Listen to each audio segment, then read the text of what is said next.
Hello नमस्कार, आपल्या चॅनलमध्ये सगळ्यांचं स्वागत आहे. तर आज आहे नागपंचमी आणि आज नागपंचमी दिवशी खूप काही करायचं प्लॅन होतं माझं, पण काहीच नाही झालं. बरोबर तब्येतच खराब आहे, कारण झोप होत नाही आहे, रात्रीचं उशिरा जागायचं, सकाळी लवकर उठायचं, असं होतं आहे सगळं. तर एवढी सगळी प्लॅनिंग करून आज काही पूजाच करायची इच्छा वगैरे होत नव्हती, कारण एवढा उशीर झाले. सकाळची देवपूजा पण साधी झाली नाही आहे अजून आज. तर इथं आता मी स्वयंपाकाला लागले, दुधाची साय वगैरे तर काढून ठेवते आणि करंज्या बनवायचे. तर त्यासाठी इकडे डाळ शिजत घातलेली, तर ती डाळ पण नीट शिजली नव्हती, म्हणून परत आणि थोडंसं पाणी टाकून शिजत टाकली. तोपर्यंत चहा पण ठेवला आहे आणि 7 वाजत आले तरी अजून आवरलेलं नाही. तर या दोघींचा त्रास देणं तर चालूच आहे. परीचं फक्त घेऊन बस आणि ही इकडं तिकडं हे विस्कट ते विस्कट हे चालूच असतं. तर कधी कधी खूप कंटाळा येतो. 2 मुलं असली की असंच होत, आराम तर नाही भेटत आणि नुसतं फ्रस्ट्रेशन होतं आहे.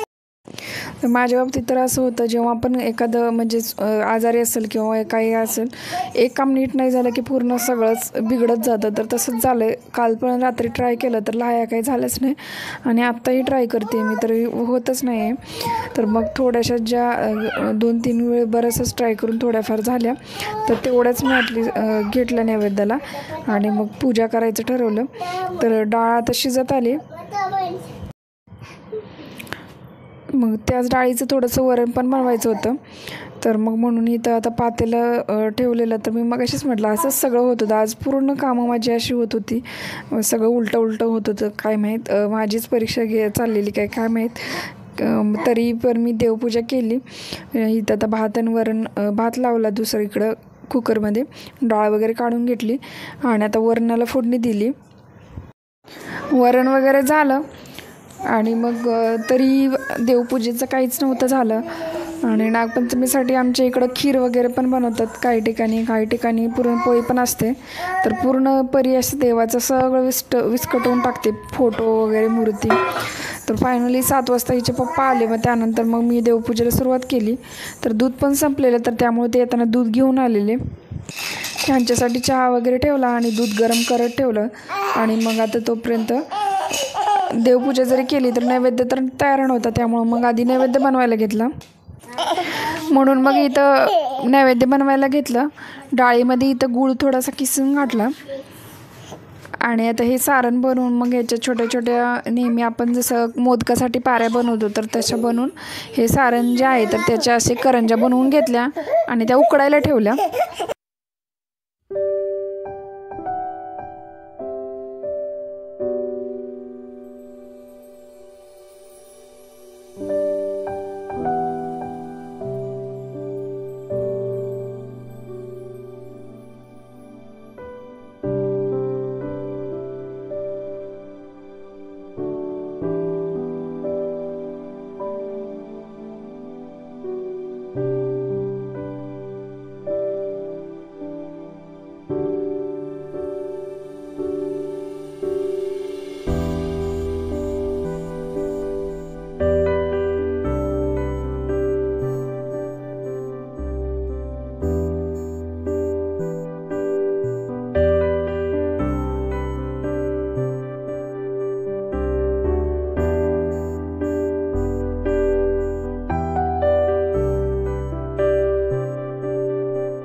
नैवेद्य वगैरे सगळा बनवायला ठेवला, म्हणजे करंज्या उकडेपर्यंत. आता इथं माझी देवपूजा होती, तर पूर्ण देवपूजा करायला घेतली.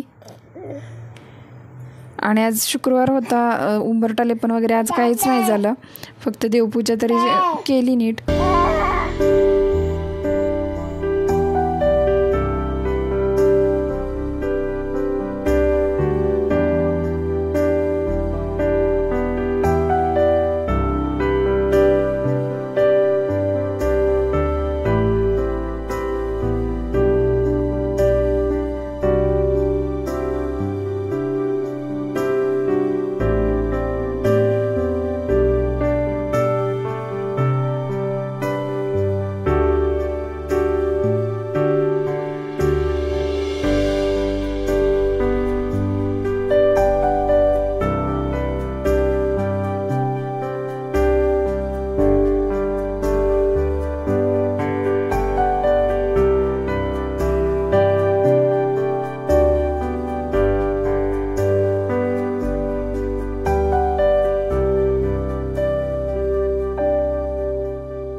तर नागाची मूर्ती वगैरे तर नव्हती, फोटो वगैरे पण नव्हते, म्हणून मग इथं मी तांदळाचे नाग जे होते तर ते बनवले आणि देवाऱ्यातच पूजा केली. सेपरेट पाट वगैरे नाही मांडला, कारण हे परी वगैरे ठेवणार नाहीत माहीत होतं. आणि मग दूध आणि थोडेसे ते करंज्या आणि लाह्या जेवढ्या बनवल्या होत्या तर तेवढ्याच नैवेद्य दाखवला देवाला.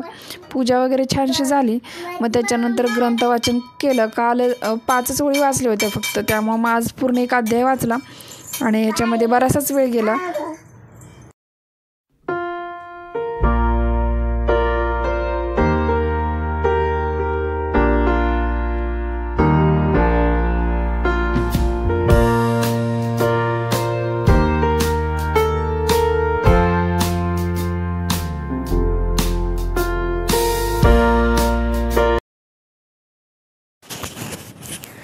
त्यानंतर मग थोडीशी भजीचं पीठ होतं तर त्याचे भजी बनवून घेतले आणि कॉर्न होते सोलून ठेवलेले आधीच, तेही थोडेसे फ्राय करून घेतले. आणि जेवण तर आज काही जास्त असं बाकीचं बनवायचं नव्हतं.